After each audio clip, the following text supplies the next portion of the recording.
6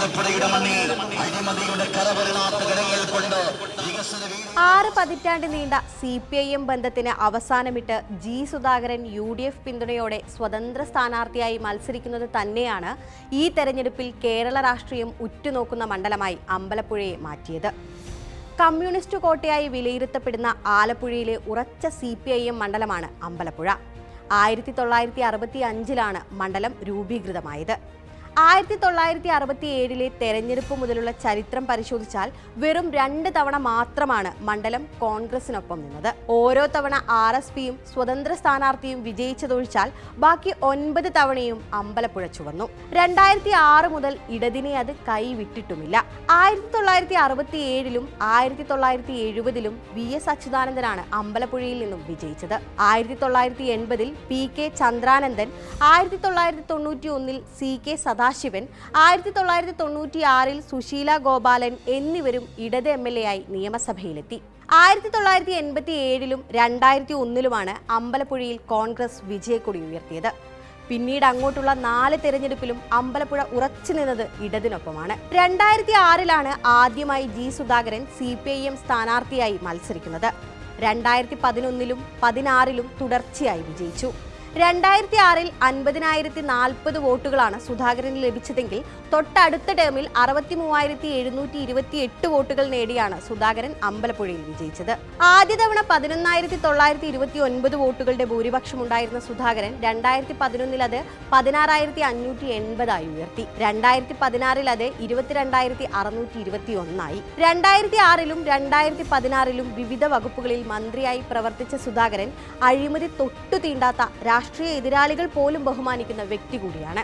രാഷ്ട്രീയത്തിനപ്പുറം G സുധാകരന് അമ്പലപ്പുഴയിൽ ഉണ്ടാക്കിയെടുക്കാൻ കഴിഞ്ഞ വ്യക്തിപ്രഭാവം വളരെ വലുതാണ്.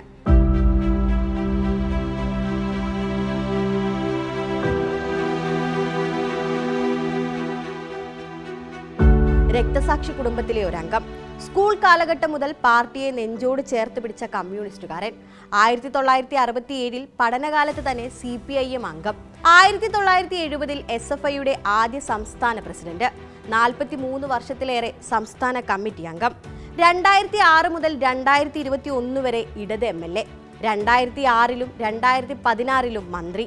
അങ്ങനെ കൊണ്ടും കൊടുത്തും ആലപ്പുഴയിൽ തലയെടുപ്പോടെ വളർന്ന CPIMന്റെ മുതിർന്ന നേതാവായിരുന്ന ജി സുധാകരൻ 63 വർഷത്തെ കമ്മ്യൂണിസ്റ്റ് ജീവിതം അവസാനിപ്പിച്ചാണ് സ്വതന്ത്രനായി ഇക്കുറി മത്സരത്തിനിറങ്ങുന്നത്.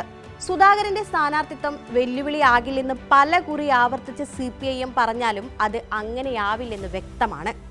പാർട്ടി വിട്ടിട്ടും പാർട്ടിക്കെതിരെ സുധാകരൻ പറയാത്തതും പിണങ്ങിപ്പിരിഞ്ഞിട്ടും ജി സുധാകരനെ തള്ളാതെയുള്ള മുതിർന്ന CPIM നേതാക്കളുടെ ആദ്യ പ്രതികരണവും അതിന് തെളിവാണ്. 2021 പാർട്ടിയും സുധാകരനും തമ്മിലുള്ള പിണക്കങ്ങളുടെ തുടക്കം. 3 ടേം MLA ആയ ജി സുധാകരന് ഇളവ് നൽകേണ്ടെന്നായിരുന്നു പാർട്ടി അന്നെടുത്ത നിലപാട്. പകരം H സലാം അമ്പലപ്പുഴയിൽ മത്സരിച്ച് വിജയിച്ചു. പക്ഷേ ഭൂരിപക്ഷം 11,126 താഴ്ന്നു. 2016 22,621 ഭൂരിപക്ഷമായിരുന്നു സുധാകരൻ ലഭിച്ചത്. സലാമിന്റെ പ്രചരണത്തിൽ നിന്ന് ജി സുധാകരൻ വിട്ടുനിന്നത് പാർട്ടിയെ പ്രതിരോധത്തിലാക്കിയെന്നായിരുന്നു ഭൂരിപക്ഷം കുറഞ്ഞത് പരിശോധിക്കാൻ സംസ്ഥാന കമ്മിറ്റി രൂപീകരിച്ച സംഘത്തിന്റെ അന്വേഷണ റിപ്പോർട്ട്. ഇതോടൊപ്പം ചേർത്ത് പരിശോധിക്കേണ്ട ഒന്നാണ് ഇക്കാലയളവിലെ കോൺഗ്രസിന്റെ വോട്ട് നില. സുധാകരൻ മത്സരിച്ച 2016 തെരഞ്ഞെടുപ്പിൽ 40,448 വോട്ടുകൾ നേടിയ കോൺഗ്രസിന് H സലാം മത്സരത്തിനെത്തിയ 2021 10,000-നടുത്ത് വോട്ടുകൾ കൂടി അത് 50,240 എന്ന സംഖ്യയിലെത്തിക്കാൻ കഴിഞ്ഞു. കഴിഞ്ഞ തദ്ദേശ തെരഞ്ഞെടുപ്പിലും മണ്ഡലത്തിൽ നേട്ടമുണ്ടാക്കാൻ UDFന് കഴിഞ്ഞെങ്കിലും നിയമസഭയിൽ അത് ആവർത്തിക്കുക അത്ര എളുപ്പമല്ല. അതുകൊണ്ട് തന്നെയാണ് സുധാകരന്റെ സ്വതന്ത്ര സ്ഥാനാർത്ഥിത്വം UDFന് വലിയ അവസരമാകുന്നതും. CPIM മുതിർന്ന നേതാക്കളിൽ ഒരാൾ പാർട്ടിക്കെതിരെ മത്സരിക്കുന്നത് തുടർഭരണം ആഗ്രഹിക്കുന്ന ഇടതുമുന്നണിക്ക് കനത്ത വെല്ലുവിളി തന്നെയാണ്. ഇടത് കോട്ടയായ അമ്പലപ്പുഴ UDF പിന്തുണയോടെ നേടാൻ 78-കാരനായ ജി സുധാകരനായാൽ മാറുക അമ്പലപ്പുഴയുടെ രാഷ്ട്രീയ ചിത്രം മാത്രമാകില്ലെന്ന് ഉറപ്പാണ്.